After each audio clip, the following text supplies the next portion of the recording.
Hey everybody, I'm here with the 11 times karate champion Steffen motherfucking Larson. It's the Get Down Fight Talk podcast, episode 11. So let's get right to it. How are you doing, buddy? Fantastic. Thank you for a great introduction. You make me pumped up, man. How are you doing, buddy? I'm doing great, man. I'm doing great. Watched the UFC event on the weekend, Jon Jones fight. It was fucking crazy. He won much easier than what I expected. I was quite surprised about that. What do you make of the whole? What do you make of the whole fight? So let's talk a little bit because I haven't seen the actual fights. I just read the news and the stuff around it. So it was Jones' first fight in the heavyweight. Yeah, it was against Cyril Kane. What's his name? I think you pronounce it as Gan. Yeah. But like Cyril Gan. Yeah. Cyril Gane. And he's a French dude or what? He's a French dude. Yeah, he's a French dude. He used to be like Ngannou's training partner, Yeah, that's right. Yeah. But they're not seeing eye to eye either. Ngannou and Cyril, they're not friends anymore. I think they're not. No, like they had their fight, and so this is why I was quite surprised that Jones was able to take Gane down so easily, because even Ngannou did take him down, and I thought that because that fight happened like a year ago or something, and I thought that Gane has been working on his wrestling like hell of a lot, and he's gonna have like a lot better takedown defense.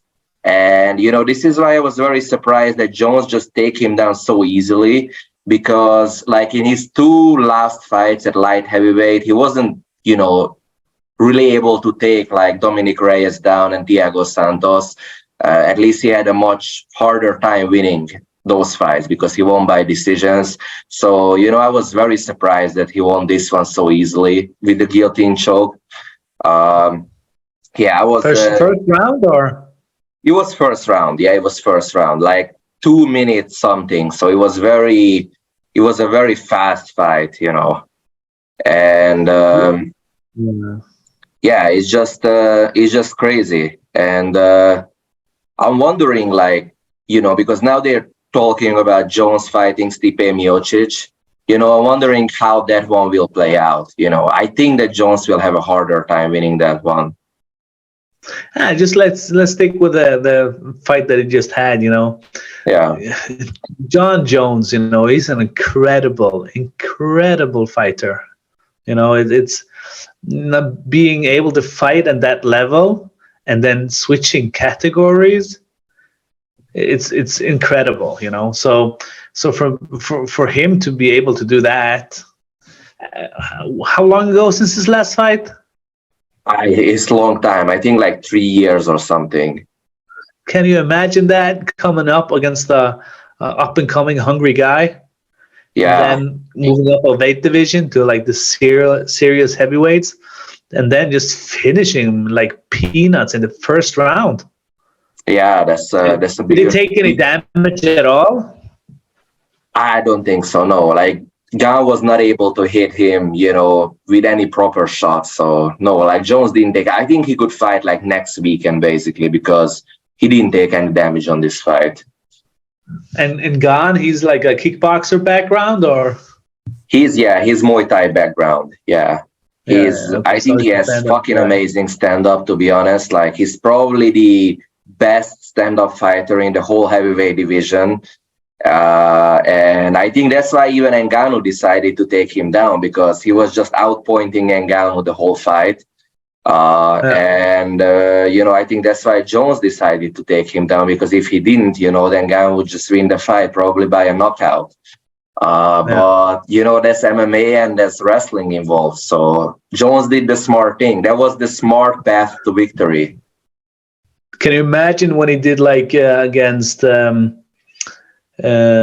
it the Swedish guy's name? Gustafsson. Yeah, and also the fight against who else? Reyes, and when he was fighting like what's the Kevin something, the American guy, baldy, white dude. No, I what's don't. his name? What's his name? Like the guy he was fighting, like a big white guy. Jones. Well, Mm, I don't know who you're talking about, to be honest.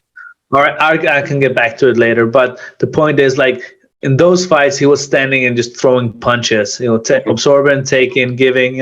So Jon Jones, he showed like on the highest level of MMA, the most highest league in that sport. He has shown that he can go toe to toe against anybody.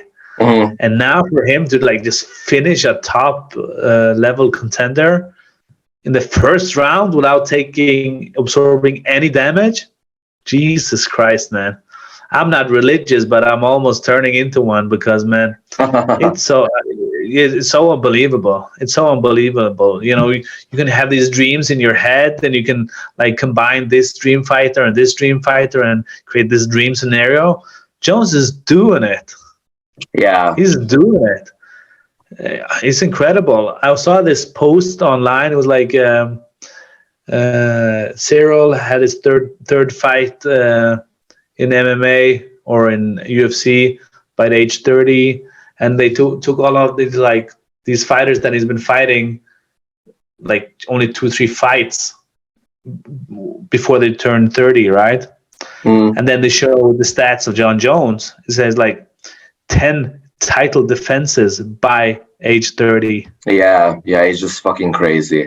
And he's like the youngest champion that the UFC ever had. He became champion at the age of 23, which is fucking unbelievable. I mean, most like, guys have like that flying knee against Shogun or something like this, and his Oh yeah, that one. Yeah, like that's when he became champion. And yeah, it's just unbelievable, to become champion, like a UFC champion at the age of 23. Like most of these guys, just starting their career, at the age of 23. So yeah, that's a big achievement. But that's why I think many consider him as the greatest of all time. But that's another good discussion, because who says he's not the greatest of all time? Like, for example, DC says that, Daniel Cormier.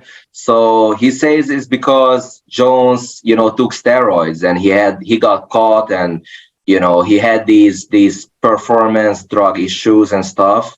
And that's why there's a big discussion, like who's the GOAT, who's the greatest of all time? Like, is it Khabib, George St. Pierre, Anderson Silva, or Jones? Like, probably out of these four is one of them.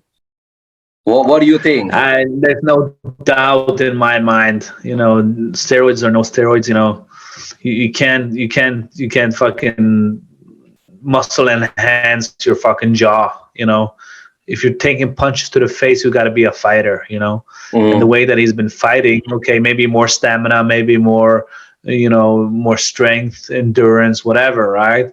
But when it comes down to it, Jones, he's a proper killer in the octagon, man. There's no, and he does it in the big league, man. In the big categories, it's not like a super flyweight, These are like big, the biggest.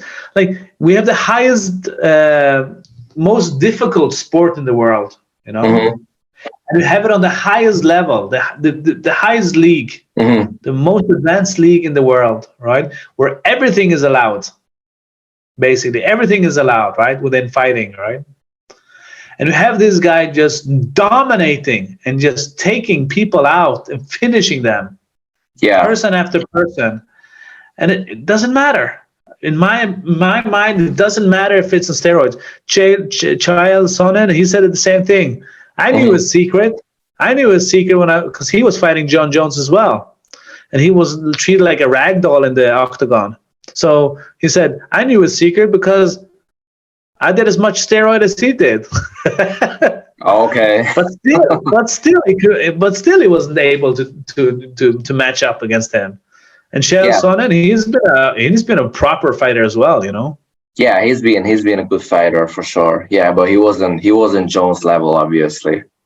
So So if you had to make a decision right now, who would you pick as your goat?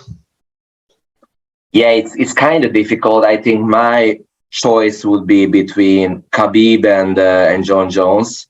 Like with Khabib, the problem is, sorry, it's not Khabib, it's Habib. So with Habib, the problem is that he retired too early.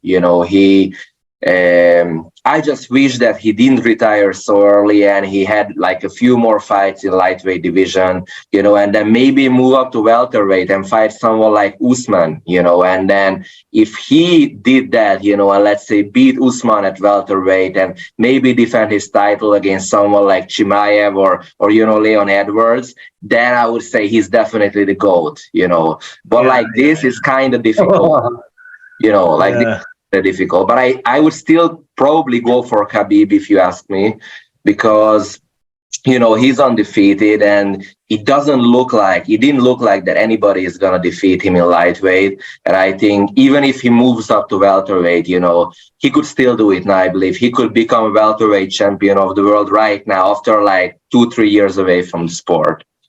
So I would go for Khabib.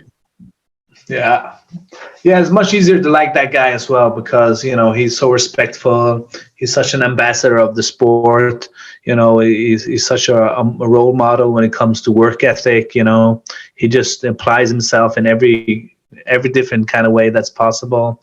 So Khabib, he's a fantastic athlete and a phenomenal fighter. But when it comes to the show of it, there's no question about it. Jon Jones, he's like, I can't see anybody like challenging him. Like, let's say Khabib and Jon Jones were fighting in the octagon against each other. Mm-hmm. What would happen? It's really difficult. I think we cannot really have that discussion because there's a big weight difference between them. So, but let's say it happened. Let's say it happened. Okay, that's an interesting thing. Like if they were the same weight, I think that probably Khabib not the same weight. Let's say we throw like $100 million each. Well, of course, I think like this Jones would win that. Jones would win that because of the size difference. That's what makes him the GOAT for me, because he's when we're talking about the ultimate fighter, the ultimate fighter. You don't say the ultimate fighter with restrictions. You say hands down, who's gonna win? Right, like he's the baddest man in the fucking planet, man. Exactly. So he makes him the GOAT. That's all I have to say today, buddy. Thank you for participating, and thank you for sharing. And I would say, let's see what Jon Jones' next fight is gonna be.